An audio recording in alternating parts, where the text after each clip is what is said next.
Hello friends, स्वागत है आपका मेरे चैनल में। मैं हूं शिवानी और मैं आपके साथ शेयर करने वाली हूं करवा चौथ का वीडियो।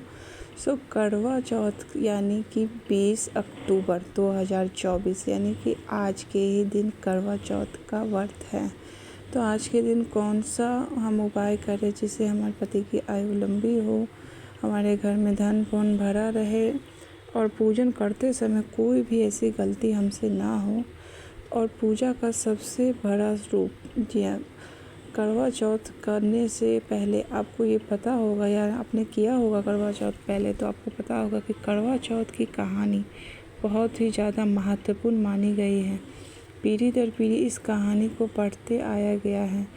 अगर आप पंडित जी के पास जाते हैं यानी ब्राह्मण के पास जाते हैं तो वो आपको कहानी सुनाते हैं, लेकिन अगर आप कहीं नहीं जाते हो, अगर आप घर पर ही करवा चौथ का व्रत रखना चाहते हो तो आप एक छोटा सा उपाय कर सकते हो, जिस उपाय से करने से मतलब कहानी पढ़ सकते हो, करवा माता की कहानी, जिसे पढ़ने से आपको भी शुभ फलदायक प्राप्त होगा। अगर आप घर से कहीं बाहर नहीं जा रहे हो, अकेले कर रहे हो करवा चौथ, तो यह कहानी सुने, जिसे करने से आपको फल प्राप्त होगा। करवा चौथ के दिन धोबिन वाली कहानी भी बहुत ही ज़्यादा चलती है। करवा नाम की एक पवित्रवता धोबिन थी जो कि अपने पति के साथ दुर्भगा नदी के किनारे रहती थी। एक दिन जब पति कपड़े धो रहे थे तब मगरमच्छ ने उन्हें दांतों में दबाकर यमलोक ले जाने लगा। पति की पुकार सुनकर करवा बोली पहुंची और मगरमच्छ को कच्चे धागे से बांध दिया और यमराज के पास ले गई। करवा ने यमराज को अपने पति की रक्षा करने की गुजारिश की, वहीं मगरमच्छ को यमलोक ले जाने की बात कही।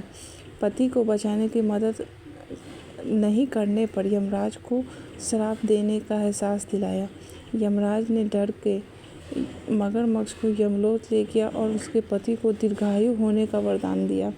मान्यता है तब से ही कार्तिक के कृष्ण चतुर्थी को करवा चौथ का व्रत रखा जाने लगा। करवा चौथ के व्रत सुहागिन महिलाएं करवा माता से प्रार्थना करती है कि जैसे उन्होंने अपने पति को मृत्यु के मुंह से वापस निकाला है, वैसे वो हमारे भी सुहाग की रक्षा करें।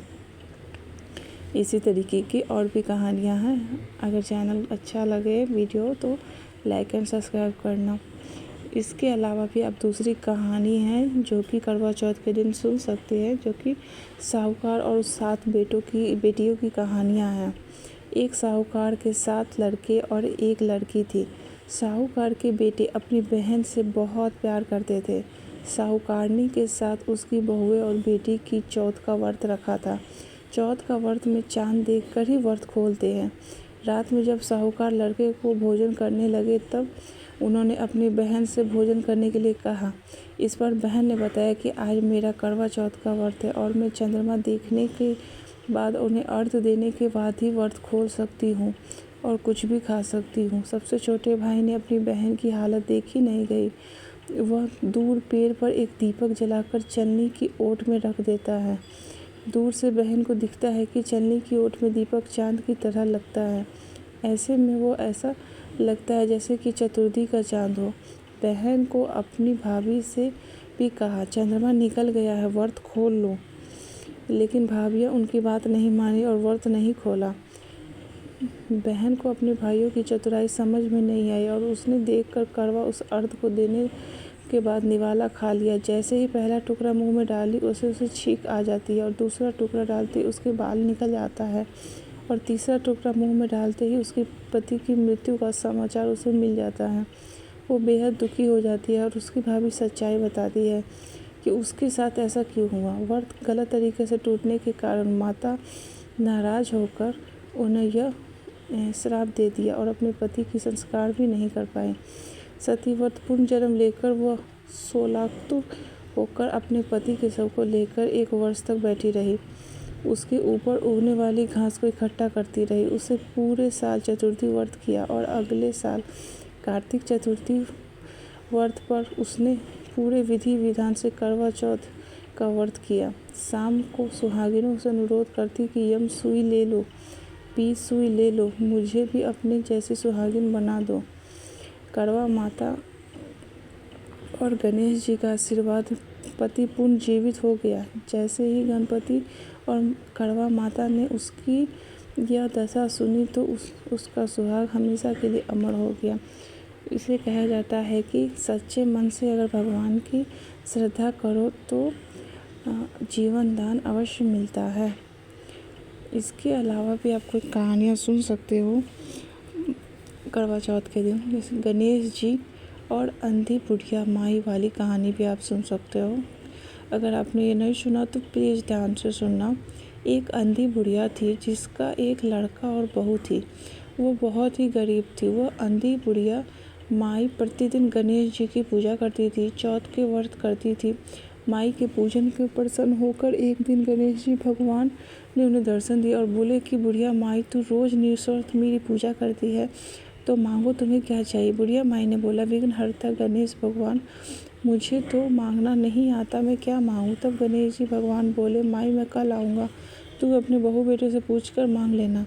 तब बुढ़िया ने अपने बेटे बहू से बोला कि माँ धन मांग ले। बहू ने कहा, माँ पोता मांग लो। बुढ़िया ने सोचा बेटा बहू अपने ही मतलब की बातें कर रहे हैं। उस पर बुढ़िया ने पड़ोसन से पूछा कि बुढ़िया माई, मैं थोड़ी देर से ज़िंदगी बची हुई है, तू क्या मांगे, धन और क्यों मांगे पोता, तू केवल अपनी आंखें मांग ले, जिससे तेरा जीवन सुख व्यतीत हो जाएगा। बुढ़िया माई ने बेटे बहू तथा पड़ोसन की बात सुनकर सोचा कि बेटा बहू भी खुश हो जाएंगे और वो मेरा भला मांगूँ तो वो बहुत ही ज़्यादा प्रसन्न हो जाएंगे। जब दूसरे दिन गणेश भगवान आए तो बुढ़िया माई ने बोला, गणेश जी भगवान वचन सुनकर बुढ़िया माई बोली, विघ्नहर्ता अन्न देवो, धन देवो, दीर्घायु काया देवो, अमर देवो, सुहाग देवो, दीढ़ा देवो, सोने के कटोरे में पोते को दूध पिला सकूं, अमर सुहाग देवो, समस्त परिवार का सुख देवो, आपके चरणों में मुझे स्थान देवो। बुढ़िया माई की यह बात सुनकर गणेश जी बोले, बुढ़िया माई, तूने तो मुझे ठग ही लिया और उस कहती है मांगना नहीं आता तो तुझे मांग लिया, अब वो सभी तुझे मिलेगा। यूँ कहकर गणेश भगवान अंतर्धान हो गए। और यह भगवान गणेश को बुढ़िया माई जैसे वैसा ही सबको ही देना चाहिए, सभी की कृपा बनाए रखना चाहिए। तो इस कहानी से हमें यह सीख मिलती है कि हमें दूसरों के अलावा अपने के बारे में भी सोचना चाहिए और दूसरों के बारे में भी, अपने परिवार का भला हमेशा सोचना चाहिए।